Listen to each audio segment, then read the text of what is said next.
A whole lot more about it in just a minute. But let's start with conditional probabilities. So the probability notation, so I told you yesterday the probability notation just in general is a capital P. And then we put in parentheses what we're looking for the probability of. So just to kind of keep it all straight, because you're going to use capital P for every probability. So when you're going down the page, you want to know, what am I looking at? So, but when it's conditional, we end up with two things inside of our P because you have to have two conditions. So it's going to look like this. I'm just using B and A as if they're the events. So that's the probability of B. The line, the vertical line means given A. So you would read this as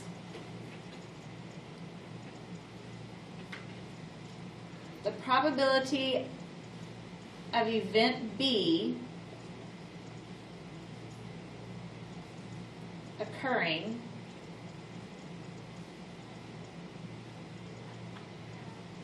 given event A has already occurred.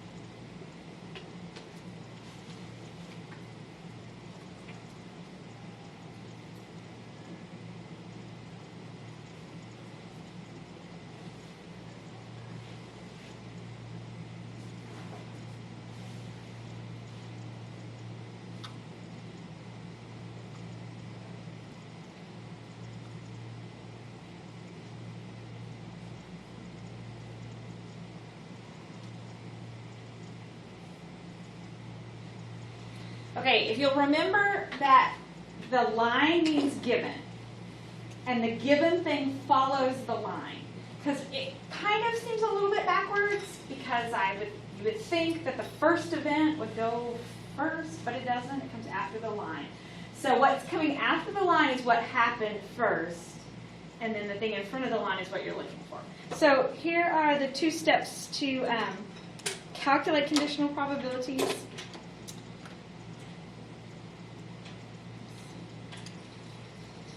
First, you're going to do just like we were doing yesterday. You're going to find the number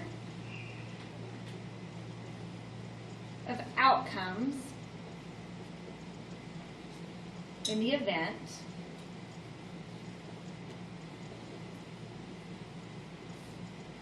and in the sample space.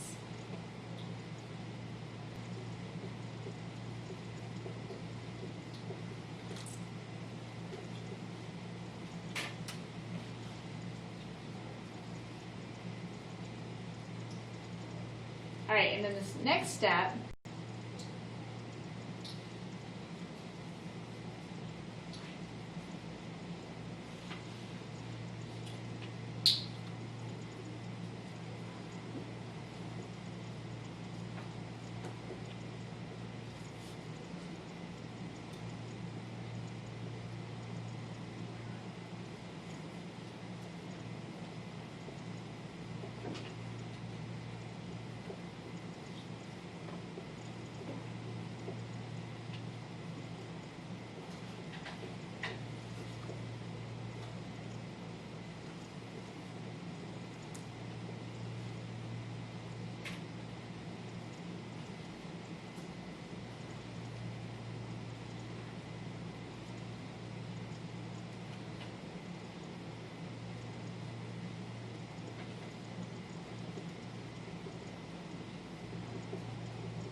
okay, it's kind of wordy, and I was trying to figure out, like, I went over it a couple of times, and I was trying to figure out a better way to say it, and you'll probably have a better way. So if you have a better way, you can write it down.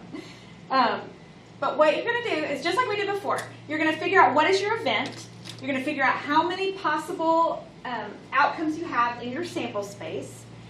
And then, when you're going to go to set up your probability, you're just like we did before, you're dividing. You put the event on top, and then on bottom, you're going to change the total outcomes by taking into consideration what the given is. So for example, just a minute ago when I said I'm drawing a card out of a deck, what would your total on bottom be if you're drawing a card out of a deck?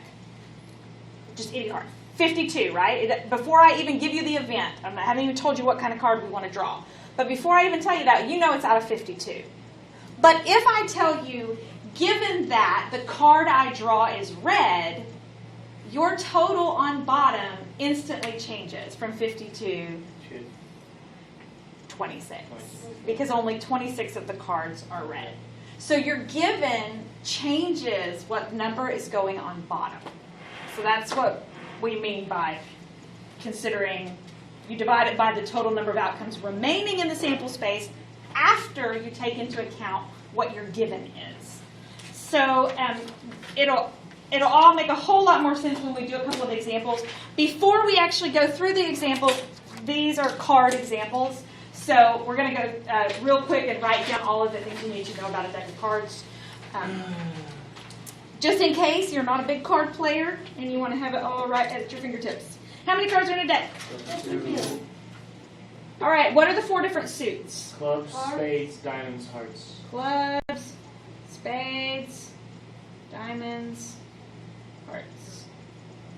Okay.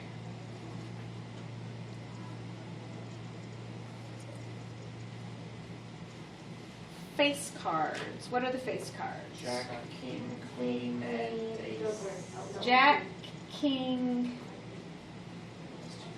queen. We're going to just use those 3 as the face cards. Ace will be its own. Okay. How many face cards are in the deck? 12. 12. How many aces are in a deck? 4. 4. How many cards are there in each suit? 13. How many of each card value is in the deck? 4. 4. I like those kind of questions. Yes, those are good. If you know cards, but if you don't, which is why we do that, because sometimes people don't know, which I always find so interesting that people don't play cards. But in a deck of cards, 2 cards are selected in sequence. Find the probability that the second card is a king, given that a first card is an ace. Assume there is no replacement. So that means I draw the first card and I hold it in my hand. So I'm going to first notate probability, the probability that I'm looking for. So probability of a king, given that the first card was an ace. Well, how many kings are there in a deck of cards? 4. 4. So that's my event. There's 4. 4 and 4 out of 51? 4 out of 51. which is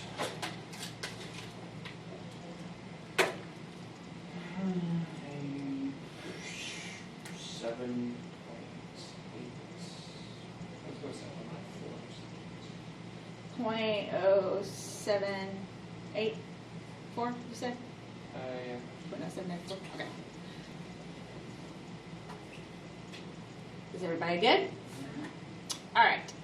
All right, so in example 2, this little thing this table down here is so that we can kind of, this is called a two-way table, and we're going to set it up. It kind of helps to clarify things. Yes? Can we not turn that number into a percentage?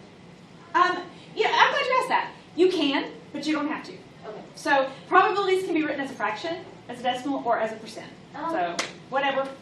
And a lot of times they'll tell you what to write it as. I guess probably for you guys, especially because you're in school and you're so used to seeing grades, percents are probably what you're most used to. But most of the time, especially like in college stats, they just leave them as decimals. Okay. A survey is conducted in which 100 Olympia High School students were randomly selected and asked if they owned a computer and a smartphone. So I'm going to give you a setup of these 100 students. So we're going to use this table, and we're going to say this is, I know every student has a smartphone, but pretend they don't. Yeah. So we're going to say this is a smartphone. And this is, hey, we'll call this a personal laptop. PC? No. So it's not a school computer, it's their own personal. These are going to be for total.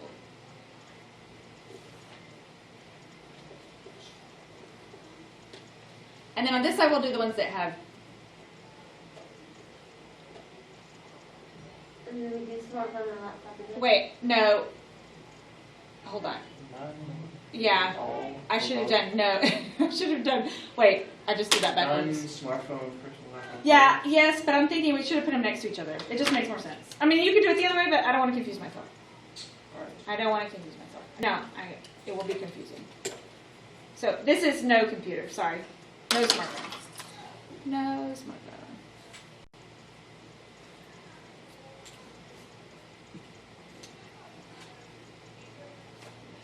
And then computer or personal laptop and no laptop. I see which one those.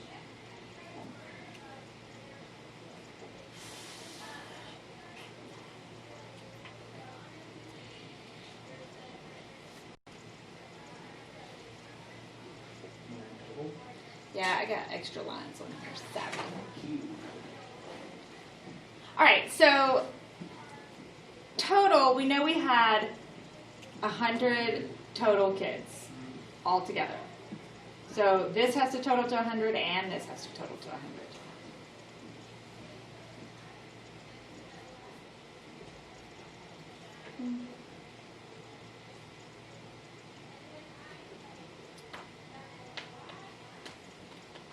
This, I changed it to 100 and then I didn't change my example. So y'all give me a second. My example only has 30. Maybe I should do a 30. Let's do it with 30. Change this to, I know why I changed it to 100 because I was going to make it easy, but let's don't. Let's change it back to 30. Because I was going to make it where you didn't have to divide, but because it'd be 100, so it would just be, Even. yeah. But I didn't make, I forgot to do my table, so. All right, so total is 30. All right, so there are 8 students who have a smartphone and have their own personal laptop. Okay. There are 18 that have a smartphone but no personal laptop. There are 2 that have no smartphone but do have a laptop. And there are 2 that have no smartphone and no laptop. Those 4 kids. They're probably grounded or something.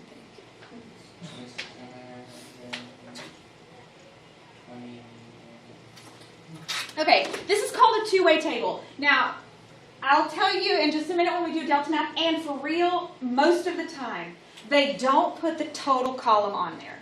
Your two-way tables, when you see them, they're going to look like this, and it'll just be the numbers. So you'll have to total them. I don't know why they do that, but that's, I don't know if it's just to save space or what, but they'll look like this most of the time. But you can always just go in and put a total column, okay, because you're going to need it, because we're going to use this to set up our probabilities. So we're using this table to answer the questions on the next page. And this is what your assignment is going to be. All right, so it says find the probability that a randomly selected student owns a smartphone given that they own a computer. All right. All right, so given that they own a computer, so it's a randomly selected student, but it is not out of 30. These are 26. It is out of 10. Why is it out of 10? because Oh, it the takes the laptop. They have a laptop. Good. They have their own computer, so that means it has to be off this top row. So the probability that one owns a smartphone, given that they own the computer, is 8 out of 10,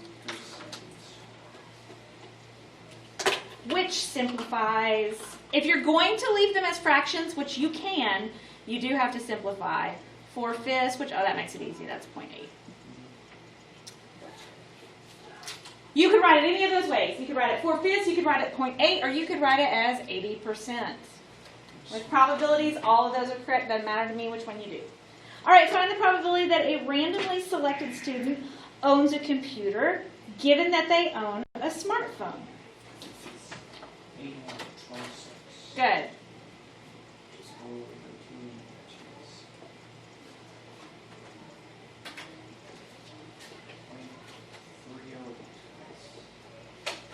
308, you said?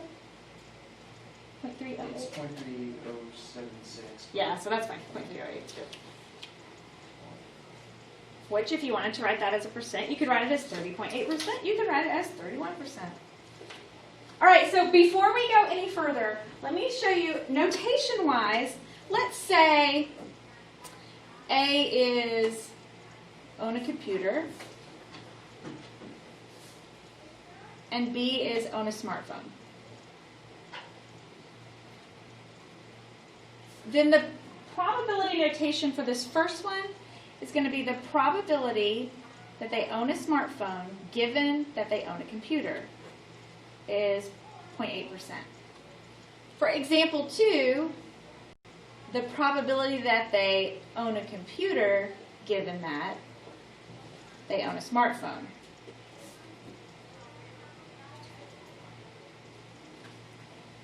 So they're not, math word, commutative. Remember what commutative means? You can't switch the order and get the same results. Switching the order changes things. So you actually have to make sure you read the notation and that you're looking at the correct given when they're given to you in notation and not words. All right, so next, find the probability that a randomly selected student owns a computer. Okay, well this time they did not give me a given. So what does that mean? My bottom number is going to be 30. I'm going out of the whole thing, going out of 30. So what is the probability that a randomly selected student owns a computer? 10 out of 30. So it's Yep, 10 out of 30. 1/3. 1/3. Which as a decimal is? I don't know. Yes, 0.33333.